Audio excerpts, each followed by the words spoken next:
Pozdravljeni!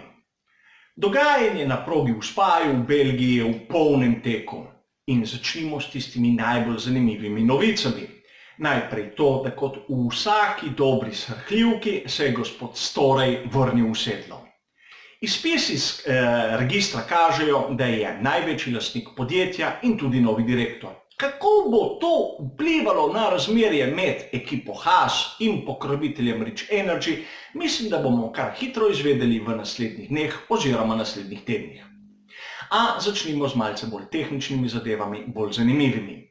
Pred časom sem naredil prispevek o mehanskem oprijemu bolida. Tega sem definiral kot ta stik med pnevmatiko samo in podlago asfaltom. Seveda, s pnevmatikami se ukvarjamo ogromno časa, z asfaltom bolj ne. Poglejmo, kak je asfalt na progi v Spaju. Če ga primerjamo s tistim, ki ga vidimo vsak dan na naših cestah, vidimo, da je bolj gladek, bolj grob in seveda bolj abraziven. Sedaj, če pogledamo to fotografijo in se nekako predstavljamo in nam je nekako bolj jasno, zakaj se pnevmatike tako hitro obrabljajo, zakaj pride do takih temperatur na pnevmatikah in zakaj bolidi lahko konec koncev tako hitro vozijo skozi ovinke. A pojdimo do ekip in začnimo z aerodinamičnimi novitetami za to dirko. Najprej, ta dirka ne zahteva ne vem kako visokih kotov aerodinamičnih profilov na bolidu. Zato je zanimivo pogledati tiste zadnje profile, neke rešitve, ki so jih ekipe pripravile že prej. Ta srednji nosilec zadnjega aerodinamičnega profila je zanimiv zaradi dveh diametralno nasprotnih rešitev, namreč z enim nosilcem oziroma z dvema nosilcema. Tisto, kar vidimo pri Mercedesu oziroma pri Ferrariju, dvojni nosilec, izgleda zelo konkretno, močno. V primerjavi s tistem, kar vidimo na primer pri Red Bullu oziroma Scuderii Toro Rosso, ki ima samo en nosilec, manjši zračni upor, a zgleda bolj šibka varianta. Vsekakor, tam so inženirji, ki znajo to preračunati in verjamem, da bo zdržalo zadosti. Pri Red Bullu smo zopet videli, da so zaprli ta nosni del, ni več tiste reže, ki je bila še pred nekaj dirkami prisotna. Torej iščejo manjši zračni upor, višjo končno hitrost, kar nekako drži s to teorijo, videli bomo, kako se bo obneslo na dirki. Ena izmed najbolj zanimivih fotografij je bila pa tista iz boksov Renault. Namreč mehaniki so sneli to ravno dno z bolida in videli smo lahko, kako pravzaprav aerodinamika na tem delu deluje. Na prednjem robu so generatorji vrtincev in če si nekako predstavljamo zračni tok, kako se ulovi okrog teh generatorjev, nam je jasno, da te vrtinci zatesnijo to razdaljo med dnom in asfaltom, tako da tisti zračni tok, ki gre ob nosu bolida, je usmerjen pod njega, pod to ravno dno, da ustvari ta talni efekt. O tem sem tudi že govoril v posebnem prispevku, katerega bližnjica je seveda spet v opisu, a nekako na delu iz letošnjega aktualnega bolida vidimo potrditev tiste teorije. Pojdimo še korak naprej. Ekipa Racing Point je predstavila nov koncept nosa. Predtem še v Force Indy so imeli značilen nosni del z dvema režama. Dva dodatna eliptična dela sta bila izsekana ven, sedaj je to izginilo. Nosni del je izjemno podoben tistemu, ki ga vidimo pri Ferrariju SF90 oziroma pri McLarenu MCL33, lanski bolid, tisti prvi varianti, kajti imel jih je kar nekaj. Še nekaj zanimivega z ekipe Racing Point. Na prvem prostem treningu jim je odpadel del pokrova pogonskega sklopa.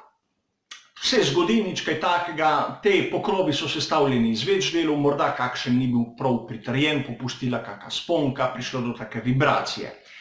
Se zgodi, a zanimivo je videti, kako natesno so v tem delu zloženi vsi ti elementi notri. Če pogledamo tisti prispevek spet, v katerem sem govoril o hlajenju, je nekako jasno, zakaj lahko pride do določenih težav pri hlajenju, naprimer MGU-K-ja, pri določenih drugih bolidih. Namreč zelo je vse natesno tam noter. A pojdimo res na pogonske sklope, na tiste menjave pogonskih sklopov. Te so bile pričakovane, kajti proga v Belgiji je ena izmed tistih, ki zahteva mnogo naporov pogonskega sklopa.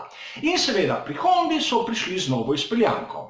nič takega presenetljivega, po mojem osebnem mnenju pričakovano. Kajti na 3-4 dirke oni imajo novo specifikacijo. Zamenjali so jo Kviatu in Albonu, dobila bosta kazen. Kar je zanimivo je to, da predtem so prvo menjavo naredili pri voznikih ekipe Scuderia Toro Rosso. Sedaj je Albon zamenjal ekipo, a pri njemu so prav tako prvemu zamenjali te elemente pogonskega sklopa. Nekako lahko to razumemo tudi v tem smislu, da so program naredili že prej in jih ta menjava ni zmedla, v navednicah. Zamenjali so motor z notranjim izgorevanjem, turbino, MGUH, MGUK, Albonu še baterijo pa krmilno elektroniko. Seveda kazni so za oba voznika, štartala bosta z ozadja, z dna.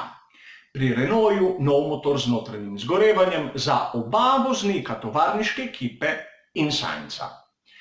Za vsakega po 5 mest kazni. Nato pojdimo na Mercedes. Tudi tu menjava za vse. Razen pri Strollu, kateri je imel na lestvici že en motor z notranjim izgorevanjem, turbino in MGUH, več od ostalih brez kazni. Pa Ferrari. Ferrari z presenečenjem, namreč prinesli so nove komponente, zamenjali so jih samo pri ekipi Haas pa Antoniju Giovinazziu. Gre za motor z notranjim izgorevanjem, turbokompresorjem pa MGUH.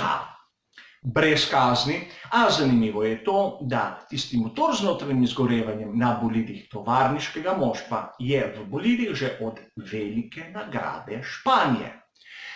Če pogledamo dejstvo, da je proga v Spaju proga, ki zahteva ogromno prav od tega elementa, prav od motorja z notranjim izgorevanjem, nisem prepričan, da je bil izbor med najbolj racionalnimi. A oni vejo, pripravljajo se za veliko nagrado Italije, mogoče niso prepričani v te nove komponente, zato hočejo biti malce bolj previdni. Kaj smo videli na prostih treningih? Najprej to, da ekipe skrivajo, vsaj to je moj občutek, namreč prvi prosti trening je pokazal veliko premoč Ferrarija, izjemno dober čas, a ne smemo pozabiti, da oba Mercedesa, za razliko od vseh ostalih, sta uporabljala medium pnevmatike, vsi ostali soft. Na drugem prostem treningu spet enkraten čas obeh pri Ferrariju, posebej Charlesa Leclerca.